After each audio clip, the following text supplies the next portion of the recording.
40 श्लोक, और नहीं सुना पाता तो फिर डांटते थे।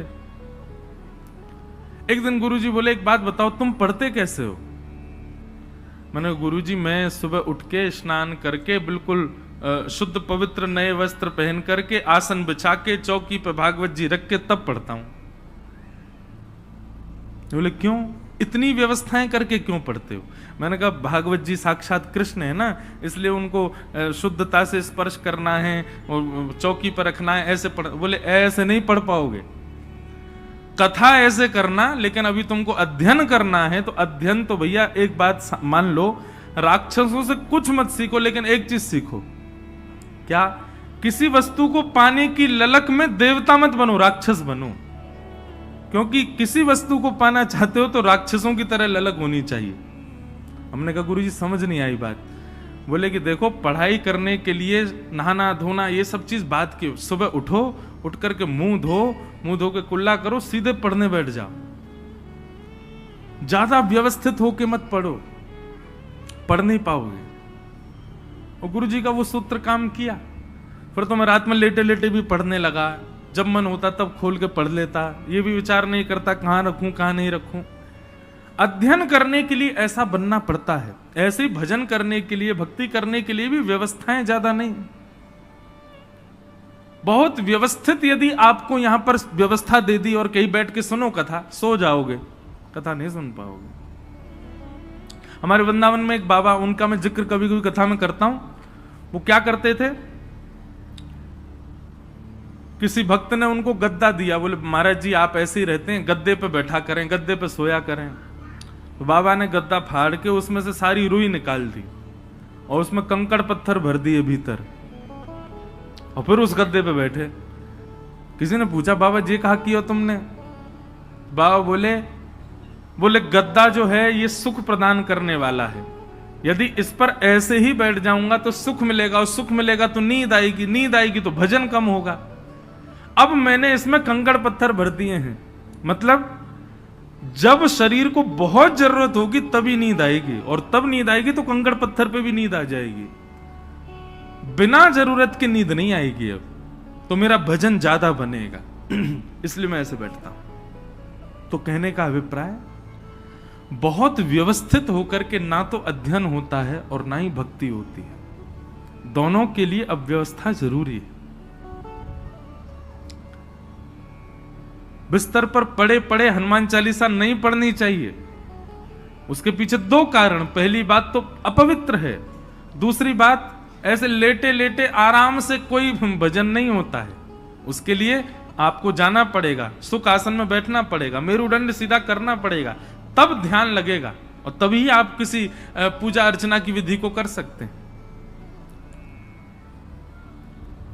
तो यहां आपके लिए कोई अनुकूल व्यवस्था नहीं है, लेकिन फिर भी आप प्रसन्न मुद्रा में बैठे हैं, तो ये सुख नहीं है, ये आनंद है। और आनंद कौन है? नंद घर कृष्ण भयो, नंद घर गोपाल भयो, नंद घर गोविंद भयो नहीं गाते, नंद घर आनंद भयो। आनंद स्वयं श्री कृष्ण है। ये जो आपको सुख मिल रहा है ना यहां पर, ये सुख ही श्री कृष्ण है। ये अव्यवस्था में भी आप लोग प्रसन्न मुद्रा में बैठे हैं, यही श्री कृष्ण है।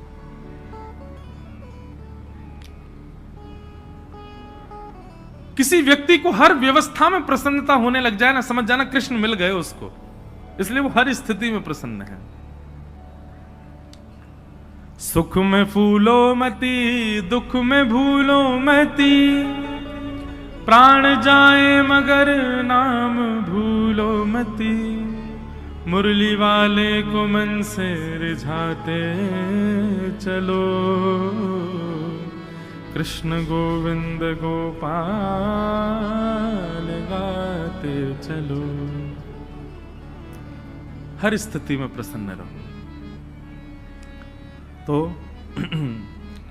नंदस्त्वात्मज उत्पन्ने जाता ह्लादो महामना, आहूय विप्रान् वेदज्ञान स्नातः सुचिरलंकृत, वाचयित्वा स्वस्तेनं जात कर्मात्मजस्य वै, कारयामास विधिवत् पितृदेवार्चनम तथा।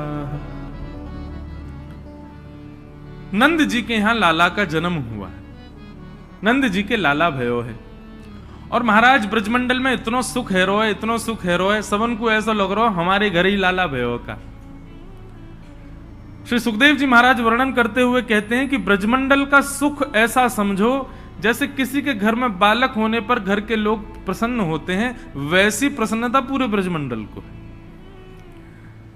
अरे ब्रजवासी अपने अपने घरों के बाहर बंधन बार लगा रहे हैं, अपने घर में यज्ञ अनुष्ठान करवा रहे हैं, ब्राह्मणों को बुला करके दान कर रहे हैं। कोई पूछता कि आप क्यों दान कर रहे हो, आप क्यों यज्ञ कर रहे हो, बोले अरे तो है ना पतो कन्हैया भयो है, लाला भयो है, वाक्य मारे कर रहे हैं। तो बोले लाला तो नंद बाबा के भयो है, तुम काय को उत्सव मना रहे हो।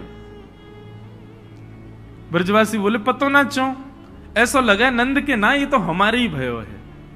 ऐसी प्रसन्नता कोई एक दो चार घरों को नहीं, संपूर्ण ब्रजमंडल को ऐसी प्रसन्नता। सब अपने घर सजा रहे हैं, सब अपने घर में आनंद कर रहे हैं। बंधुओं, ऐसी समरसता कभी संसार में आपको देखने को नहीं मिल सकती, पर अभी उसकी हल्की सी झलक देखने को मिली थी जिस दिन श्री राम प्रतिष्ठान महोत्सव था। प्रभु श्री राम अपने मंदिरों में विराजे। उस दिन देखा भारत के हर वैदिक वैष्णव परिवार ने अपने अपने घरों को सजाया, अपने अपने घरों पर ध्वजा लगाई, अपने अपने घरों में सब लोगों ने राम जी का स्मरण किया। कई लोगों ने तो अपने घर के ठाकुर जी के उत्सव किए, लेकिन फिर भी उसमें पैरामीटर देखा जाए तो कहीं ज्यादा प्रसन्नता, कहीं कम प्रसन्नता, कहीं मध्यम प्रसन्नता, ये फिर भी थी। लेकिन ठाकुर जी का जब प्रादुर्भाव हुआ है तो ब्रजमंडल की स्थिति कैसी, बोले सबको उतना सुख मिल रहा है, उतने आनंद में जितने नंद बाबा और यशोदा हैं, उतनी प्रसन्नता में है सब।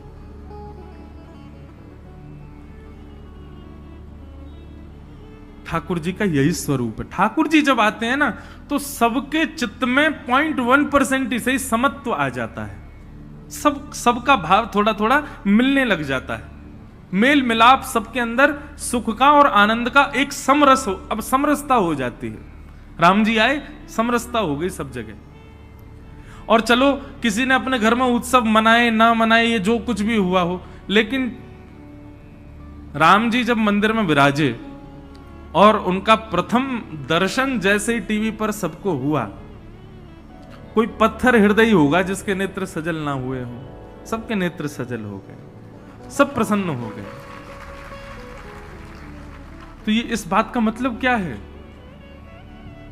ठाकुर जी केवल उस समय मंदिर में नहीं विराज रहे थे, पूरे भारतवर्ष के भारत के प्रांत में रहने वाले भारतवर्ष के समस्त जीवात्मा के चित्त में राम जी प्रकट हुए, इसीलिए नेत्र सजल हुए।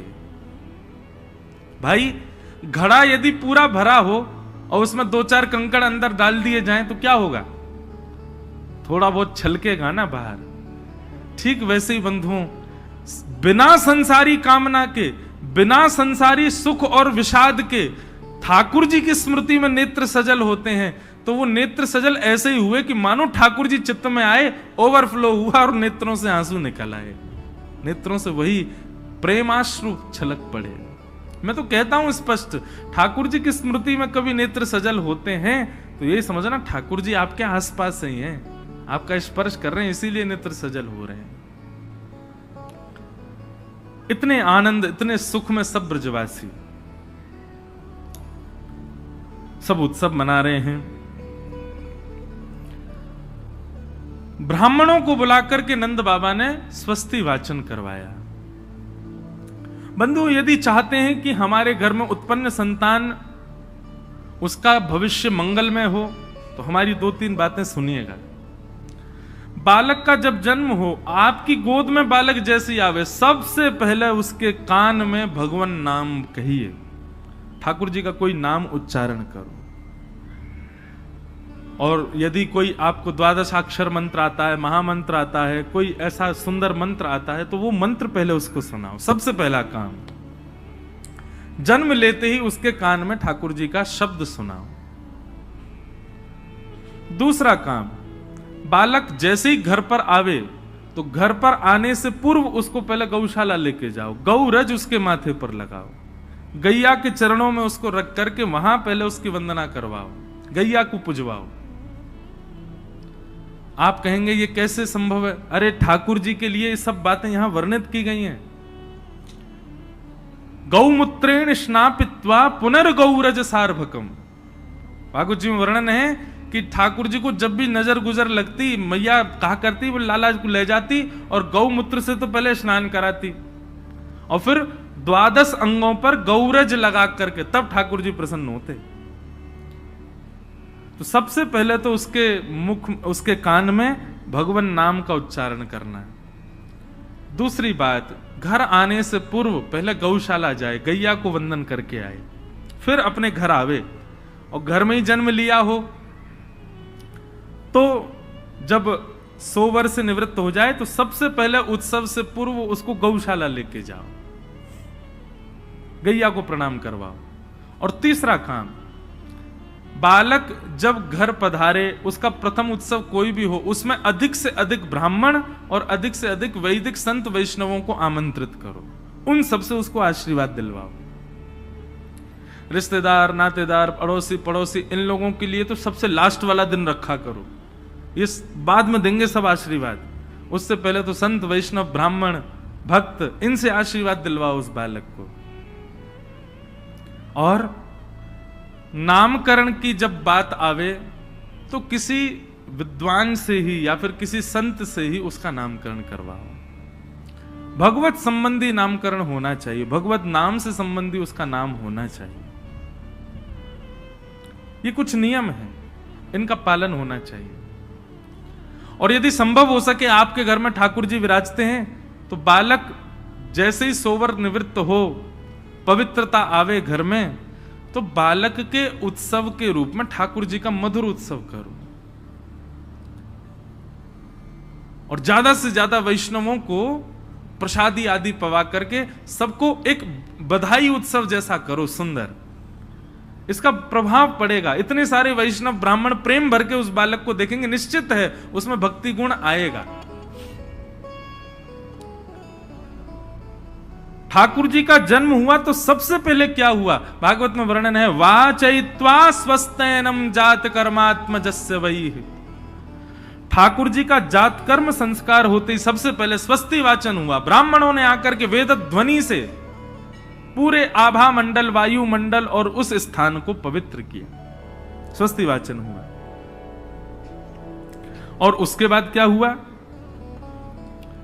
धनुनाम नियुते प्रादात विप्रेभ्य समलंकृते तिलाद्रिन सप्तरत्नो रत्नोंघ सातकों बांबराव्रतान। वर्णन करते हैं, गैयाओं के समूह के बीच में लाल जी को लेकर के गए और फिर गायों का दान करवाया ठाकुर जी का हाथ स्पर्श करवा के। तत्पश्चात वहां पर जो जो ब्राह्मण आए उनको पर्वतों के समान सुंदर सुंदर बना करके आभूषण आदि प्रदान किए। लेकिन कैसे प्रदान किए? बहुत सुंदर वर्णन करते हैं। बोले दिखाते हुए आभूषण नहीं दिए। आभूषण हो, रत्न हो, या ये सुंदर सुंदर जो सामग्रियां ब्राह्मणों को दान में दी गई, ये दिखाते हुए नहीं दिए, इनको गोपनीय करके सबको दिया। और कैसे गोपनीय करके दिया? बोले सुंदर बड़ी सी थाल में और चावल का पहाड़, दूसरी थाल में दाल का पहाड़, तीसरी थाल में तिल का पहाड़, ऐसे पहाड़ बना बना करके चावल दाल तिल के दिए। ब्राह्मणों का पहले तो मन में आया, बोले इससे बढ़िया तो हमको दक्षिणा ही दे देते, क्या इतने बड़े बड़े जो है तिल और गेहूं चावल ये सब दे दिए। लेकिन ब्राह्मण का स्वभाव होता है, वो कुछ कहता नहीं है, जो दे दो ले लेता है। ब्राह्मण देवता बेचारे उन पहाड़ों को संभालते संभालते लाए, गेहूं चावल तिलों के पहाड़ घर ला करके ब्राह्मणी को दे दिए। बोले लो ब्राह्मणी रखो इनको कहीं पे। बोले अरे ये कहां से इतना सब कुछ ले आए हो? बोले अब क्या करें, यजमान जो दे तो स्वीकार करना पड़ता है। कहते हैं जैसे ही ब्राह्मणियों ने उन चावल गेहूं और तिल के पहाड़ों को ऐसे कहीं समेट करके रखने का लिए पहली परत उठाई, उठाते ही क्या देखा कि बाहर तो वो परत थी चावल तिल और गेहूं की, भीतर उनके तो सुंदर सुंदर रत्न, सुंदर सुंदर स्वर्ण, सुंदर सुंदर आभूषण ऐसे सब भरे हुए थे। ऐसा नंद बाबा का हृदय। बंधुओं, ठाकुर जी जब जीवन में आएंगे तो प्रदर्शन आपके जीवन से चला जाएगा। नंद बाबा यशोदा मैया के यहां लाल जी प्रकट हुए, इससे कई बातें सिद्ध होती हैं। ठाकुर जी यदि कभी हमारे यहां आए तो सबसे पहला काम क्या होगा? जीवन से प्रदर्शन चला जाएगा, दिखावा बिल्कुल खत्म। आप गोपनीय रहने लग जाओगे। गोपनीय रहने का मतलब यह नहीं है कि सब अंदर ही अंदर रखोगे, कुछ भी बाहर नहीं करोगे, ऐसा नहीं।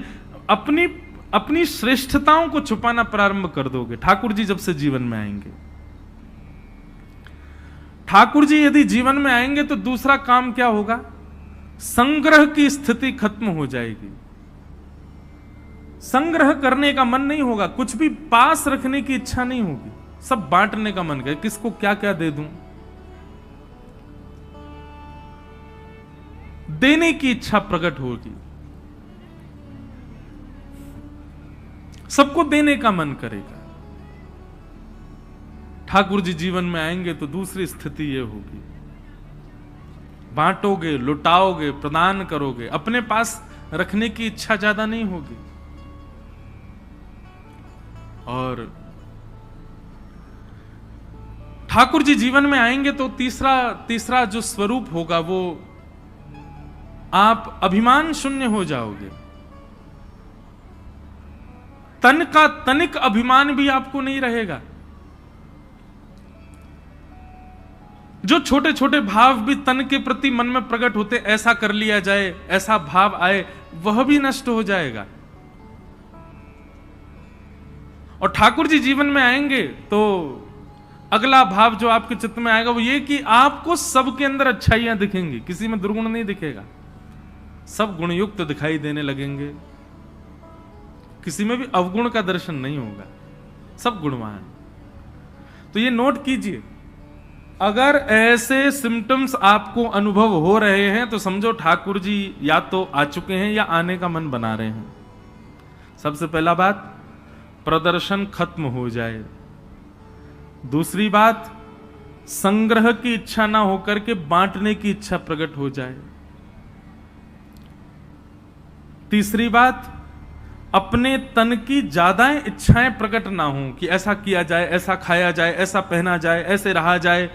अपने आप को प्रायोरिटी देना बंद कर दोगे आप। और आज की डेट में सबसे ज्यादा युवाओं के अंदर यही चीज है, ईगो, अपने आप को लेकर के।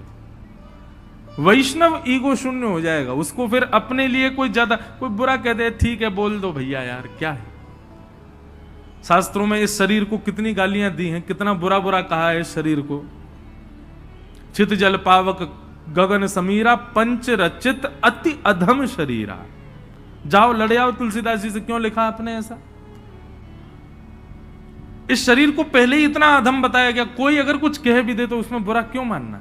लेकिन हां, संसारी लोग मानेंगे, लेकिन ठाकुर जी के संबंध में यदि आ गए तो आपको उससे फर्क नहीं पड़ेगा।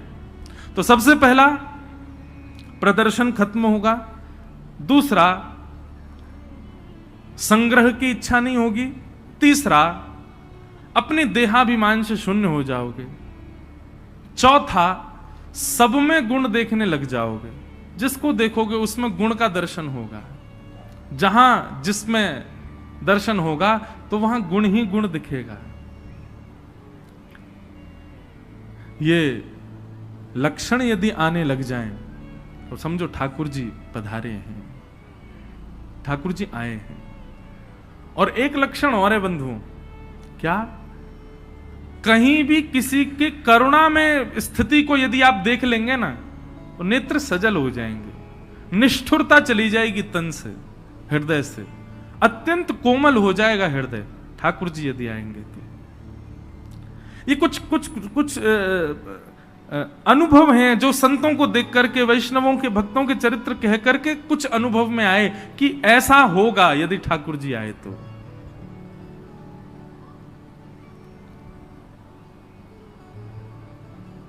और नंद बाबा की ऐसी ही स्थिति हो चुकी है। नंद बाबा अटारी पर चढ़ करके महाराज, कोई आकर के नंद बाबा से कहते बाबा बधाई हो, महाराज इतने आनंद में भर जाते हैं। नंद बाबा मन होता है इसको मैं क्या दे दूं, क्या इसको प्रदान कर दूं। ऐसे आनंद में नंद बाबा भर गए हैं। सब लोग नाच रहे हैं, गा रहे हैं, आनंद मना रहे हैं। जियो श्याम लाला, जियो श्याम लाला, पीली तेरी पगड़ी रंग काला। जियो श्याम लाला, जियो श्याम लाला, पीली तेरी पगड़ी रंग काला। ओ जियो श्याम लाला, जियो श्याम लाला, पीली तेरी पगड़ी रंग काला। जियो श्याम लाला, जियो श्याम लाला, पीली तेरी पगड़ी रंग काला। हे मथुरा से आए नंद लाला, मथुरा से आए नंद लाला, ब्रज की गोपियों से पड़ गया पाला, ब्रज की गोपियों से पड़ गया पाला, ब्रज की गोपियों से पड़ गया पाला, ब्रज की गोपियों से पड़ गया पाला। ओ जियो श्याम लाला, जियो श्याम लाला, पीली तेरी पगड़ी रंग काला। जियो श्याम लाला, जियो श्याम लाला, पीली तेरी पगड़ी। बोल नंद के लाला की।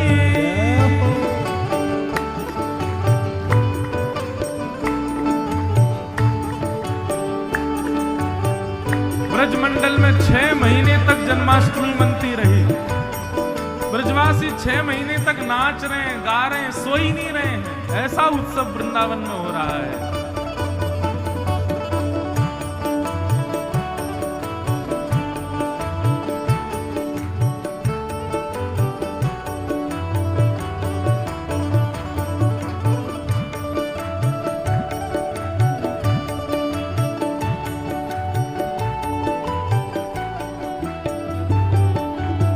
लोग कहते हैं बोले महाराज जी कितनी बढ़िया हम लोगों ने कितनी बढ़िया व्यवस्था की, कितना बढ़िया जन्मोत्सव हुआ। कल आपने एक चीज अनुभव की, कथा विश्राम होते ही 1 मिनट के लिए वर्षा हुई थी। 1 मिनट के लिए मानो देवताओं ने भी पुष्प वर्षाए।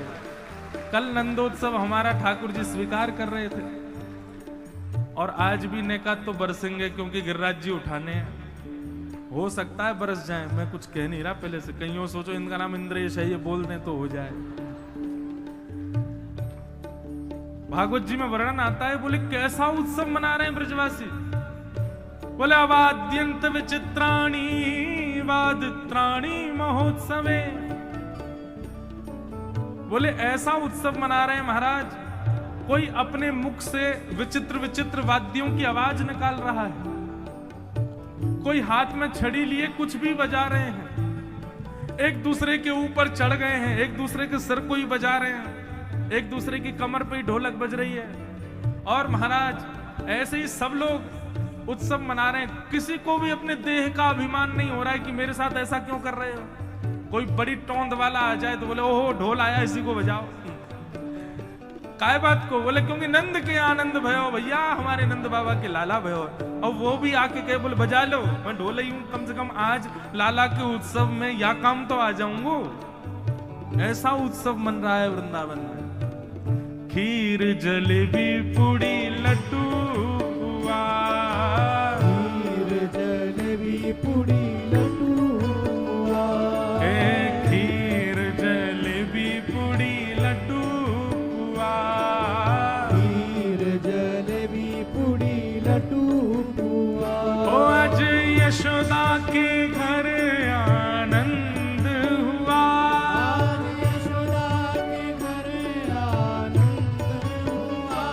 आज यशोदा के घर आनंद हुआ,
हे मत रोवे रे कान्हा उआ उआ, रोवे रे कान्हा उआ उआ, हे मत रोवे रे कान्हा उआ उआ, मत रोवे रे कान्हा उआ उआ, वो तो है समझावे सुनंदा बुआ, वो तो है समझावे रे सुनंदा बुआ, हाँ तो है समझावे सुनंदा बुआ, वो तो है समझावे रे सुनंदा बुआ।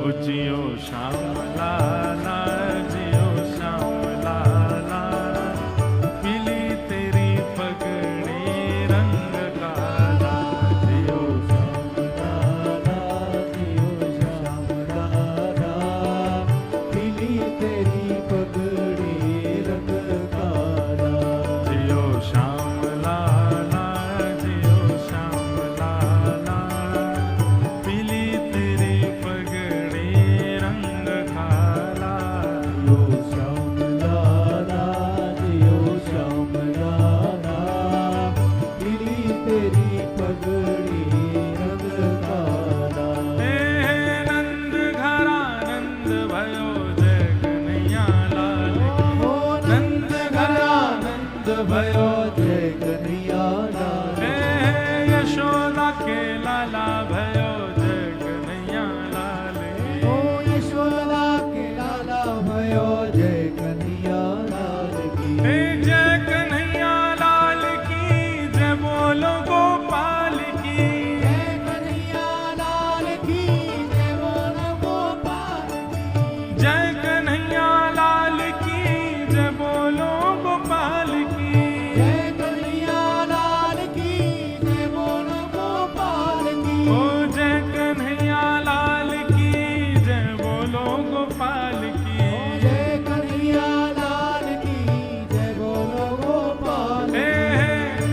हाँ ओ नंद घरा नंद भयो जय कन्हैया लाल, ओ नंद घरा नंद भयो जय कन्हैया लाल, हाँ नंद घरा नंद भयो जय कन्हैया लाल की, ओ नंद घरा नंद भयो जय कन्हैया लाल, आनंद घरा नंद भयो जय कन्हैया लाल की, नंद घरा बोल नंद नंद भयो के लाला की जय, जय जय श्री राधे। एक वर्ष पर्यंत महाराज ब्रजमंडल में उत्सव मनता रहा। सब नाच रहे हैं, गा रहे हैं, हंस रहे हैं, बजा रहे हैं। किसी को अपने भोजन की भी सुध नहीं, किसी को अपनी निद्रा की भी सुध नहीं, बस सब गा रहे हैं। यही होता है जब ठाकुर जी आते हैं। समय की अवधि का पता नहीं चलता। जहां समय अवधि पता चल जाए समझो ठाकुर जी नहीं आए पर कोई और ही आया है। समय अवधि नहीं पता चल, इतना आनंद भर गया। पूरे ब्रजमंडल में आनंद की बौछार होने लगी। तभी कंस ने जो राक्षसों को बुलाया था, उन राक्षसों से कहा कि भैया मेरे शत्रु ने जन्म लिया है, ढूंढो। तब कंस की राक्षसों की मंडली में से पूतना ने कहा, यह कार्य मुझे दीजिए, आपके शत्रु श्री कृष्ण को मैं ढूंढूंगी और मैं ढूंढ करके उसका वध करूंगी। कंस ने कहा, देवी आप इतनी कुरूपणी हो, आपका रूप इतना भयावह है, कैसे करोगी इस कार्य को? बोले महाराज मैं रूप बदल लूंगी, सुंदर बन जाऊंगी, अपने पयोधर में कालकूट विष लगा करके, और 10 दिन के अंदर अंदर जितने बालकों ने जन्म लिया है ब्रजमंडल में, सब जगह जाकर के बालकों को गोद में लूंगी खिलाने की भावना से, और पयोधर का पान कराते विष चला जाएगा उसके मुख में, वो मर जाएगा। और इन्हीं के बीच आपका शत्रु कृष्ण भी मारा जाएगा। बहुत सावधानी से सुनिएगा। ये पूतना मर्दन लीला को इस भाव से सुनो कि कि जब ठाकुर जी की भक्ति जीवन में आती है तो सबसे पहला विघ्न क्या आएगा जो आपको रोके? पूतना आएगी। और वो पूतना कौन है? अविद्या। अविद्या, अज्ञान, ये सब पूतना का स्वरूप है। पूतना ने रूप बदल लिया, परम सुंदरी बन गई पूतना। और सुंदरी बनकर के जैसे ही गोकुल की ओर प्रस्थान किया, घर घर में जाती है, जहां जहां बालकों ने जन्म लिया है वहां जाकर के उन बालकों को गोद में लेती है और धोखे से अपना पयोधर पान कराती है। विष पीते ही बालक की मृत्यु हो जाती है। ऐसे ही भ्रमण करते करते करते करते पूतना पहुंच गई गोकुल। गोकुल में सब नाच रहे हैं, गा रहे हैं, उत्सव मना रहे हैं। और तभी अविद्या रूपी, अज्ञान रूपी पूतना का प्रवेश हुआ। जैसे ही पूतना ने गोकुल में प्रवेश किया तो कहते हैं उसके हर भाव पर ब्रजवासी मोहित होने लगे। कोई उसके रूप पर मोहित हो रहा है, कोई उसकी चाल पर मोहित हो रहा है, कोई उसकी मुस्कान पर मोहित हो रहा है, कोई उसके नेत्रों पर मोहित हो रहा है। इस प्रकार सब ब्रजवासी मोहित होने लगे। नाच रहे हैं, गा रहे हैं, आनंद कर रहे हैं। लेकिन जैसे ही पूतना बगल से निकलती है तो उसके तन की सुगंधी से ही आकर्षित हो जाते हैं। बोले अरे ये तो बड़ी सुंदर है भैया, या कोने मुख तो देखो कौन है। इस प्रकार सबको अपनी ओर आकृष्ट करती हुई पूतना जा रही है। और केवल पुरुषों को नहीं, माताएं बहनें भी सब आकृष्ट हो गई उससे। उसका रूप इतना सुंदर। पूतना ने जाकर के किसी से पूछा, बोले कि नंद भवन कहां है। जिनसे जाकर के उसने पूछा नंद भवन कहां है, वो भी उसके मुख को देख करके उत्तर देना भूल गए। इतनी सुंदर।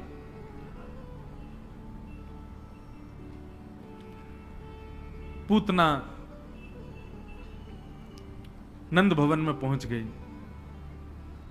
और नंद भवन में पहुंचते ही जैसे ही उसने प्रवेश किया तो भगवान की मैया यशोदा जी भी उस पर मोहित हो गई। उनको भी लगी कितनी सुंदर है भैया। अरे विधाता, अरे जड़ विधाता, तेने जी कैसो गलत कियो मेरे संग काय को। बोले अरे तो पतो ही कि मेरो लाला अभी जन्म लेगो तो कछु दिना बाद या को जन्म होता तो यही ते अपने छोरा को ब्याह कराती। इतनी सुंदर। या तो मेरो लाला कछु दिना पहले भेज दिया हो तो मेरी बहू बन जाती। आज ये माताओं का स्वभाव, पुत्र का जन्म होते ही बहू की ख्वाब सोचने लगती हैं।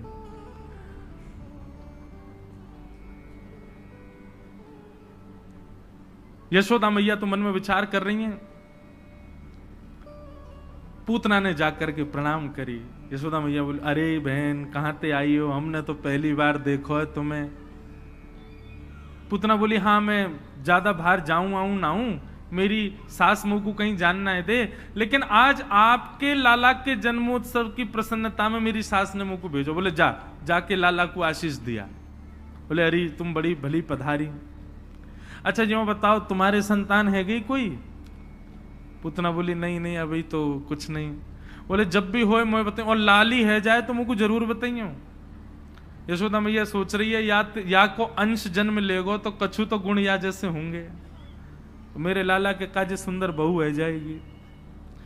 कहने का अभिप्राय ये सब बातें क्यों कही जा रही हैं? पूतना ऐसी बनकर के गई कि सब उस पर आकृष्ट हो गए।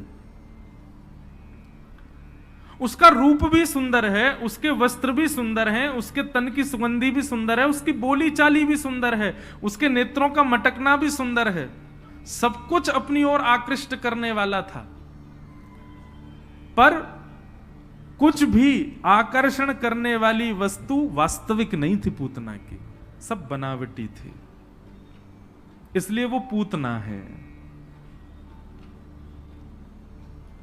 और सबसे बड़ी पूतना का अभाग्य, दुर्भाग्य क्या था? जिस पूतना के रूप पर सब मोहित हो रहे थे, जिस पूतना की चाल पर, जिस पूतना की उपस्थिति पर सब आकृष्ट हो गए, वो पूतना जब जगत नियंता जगदाधार त्रिलोकीनाथ भगवान के सामने जाती है, भगवान उसको देख करके अपने नेत्र बंद कर लेते हैं। और बंद ही नहीं, हाथ और धल्ले ऊपर। भैया ये दुर्भाग्य नहीं है पूतना का? एक बात कहें, हम लोगों के अंदर भी कभी कभी पूतना जैसी भावना आ जाती है। हम भी सदैव यही चाहते हैं कि बल्क में सब हमसे रीझ हैं, हमारी चाल ऐसी हो अच्छी लगे, हमारा रूप ऐसा हो उसको भा जाए, मेरी वाणी ऐसी हो, मेरी वाणी सुनकर के 4 लोग कहें अरे वाह हाँ कितना अच्छा बोलते हैं।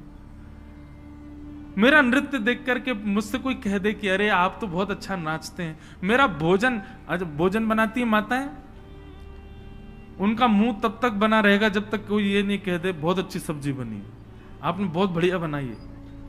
अच्छा, एक जगह मैं प्रसाद पाने गया, अब तो मैंने प्रसाद पाना बंद कर दिया बाहर, अब मैं सबके यहाँ नहीं पाता। एक बार मैं प्रसाद पाने गया तो एक माता जी बड़ी मेहनत से उन्होंने बनाया। अब भाई जितना पा सकते हैं उतना पा लिया हमने, पा करके मैं बैठा था। वो माता जी इतनी नाराज, गुस्सा और मुंह फुला के बैठ गई। मैंने कहा मैया आप बड़ी विचलित सी लग रही हो, क्या बात? बोले नहीं नहीं नहीं नहीं, आपको भोजन नहीं भाया। मैंने कहा अरे मेरे को बहुत भाया, देखो मैंने थाली में एक दाना नहीं छोड़ा। नहीं ऐसे नहीं काम चलता। मैंने कि तो आपको कैसे पता चले कि मुझे भाया? बोले हम तो तब मानते जब आप एक वस्तु दूसरी बार मांगते, हाँ ये दोबारा ले आओ, तब मानते कि आपको भाया। मैंने कहा अच्छा तो ये आपने पहले ही सोच रखा था कि दोबारा मांगेंगे तो समझूंगी कि अच्छा लगा। बोले हाँ। मैंने कहा ऐसा नहीं है मैया, आपने बढ़िया बनाया। तो किसी को ये रहता है कि मेरा भोजन भा जाए, किसी को रहता है मेरा रूप भा जाए, किसी को रहता है मेरी चाल भा जाए, किसी को रहता है बड़े बड़े लोग होते हैं धनवान, उनको यूं रहती है हमारी गाड़ी भा जाए, हमारा घर भा जाए, अरे मेरे पे इतनी प्रॉपर्टी, मेरा इतना, किसी रूप से तो मुझसे रीझे। यही पूतना है।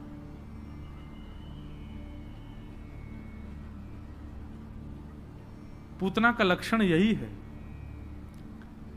वो सबको अपनी ओर आकृष्ट करना चाहती है, लेकिन सदा याद रखिएगा बंधुओं, आप जिस जिस गुण से संसार को रिझाना चाहते हैं और संसार को रिझा रहे हैं, उस गुण से श्याम सुंदर कभी नहीं रिझ सकते, क्योंकि वह गुण एक प्रकार से अब भगवान के भोग के लिए लायक नहीं है, क्योंकि आपने संसार को पवा दिया। वो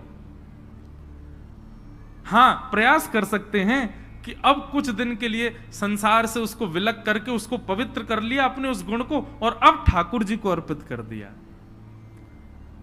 अब अपना कोई भी गुण, उसमें आपकी ये चिंता ही नहीं है कि कोई रीझ है ना रीझ है, हमारे श्याम सुंदर रीझ हैं, बस वो प्रसन्न हो बस।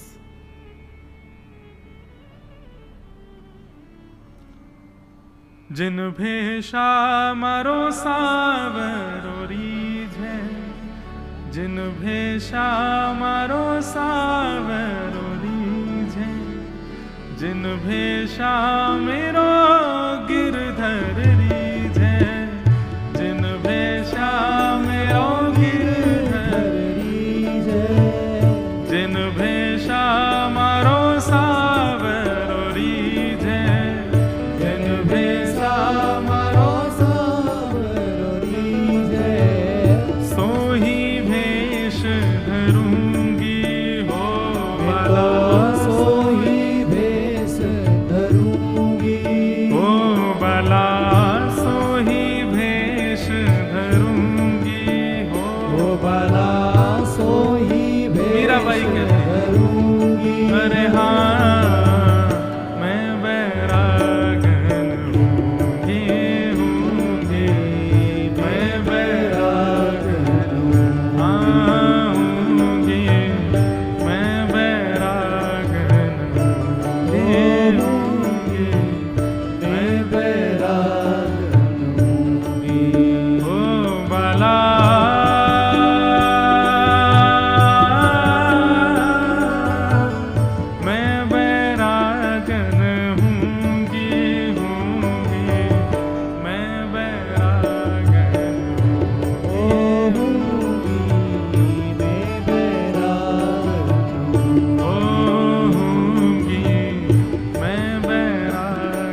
मीराबाई का स्वभाव कैसा, किसी संत को देख लेती तो उससे जाकर के पूछती, आप पीले पीले वस्त्र क्यों पहनते हो? संत कहते, पीले वस्त्र पहनने से ये बात की प्रमाणिकता हो जाती है कि हम ठाकुर जी के हैं। अच्छा, इससे ये प्रमाणित हो जाता है कि आप ठाकुर जी के हो? बोले हाँ।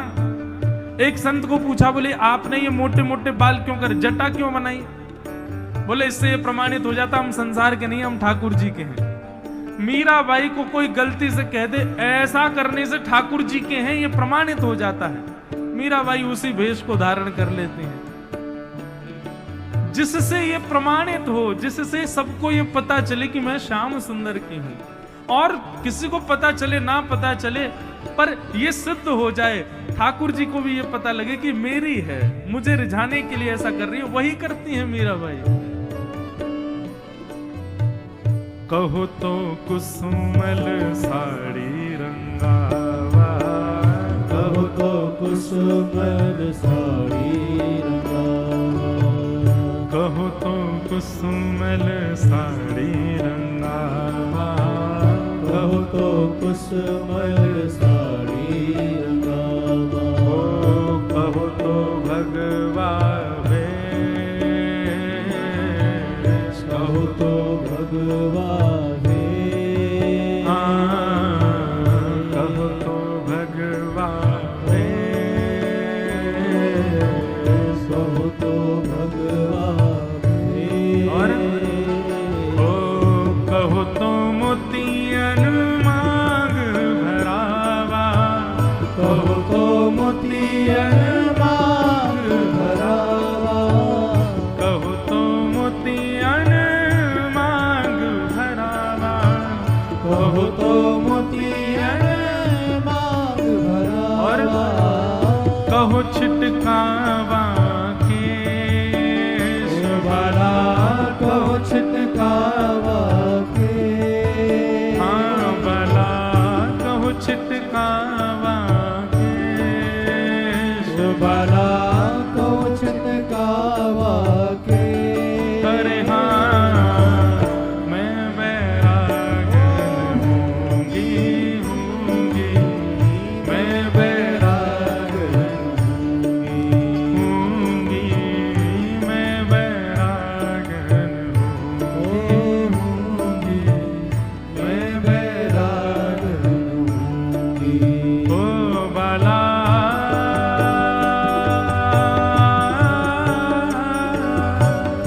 मैं बैरागन हूँगी,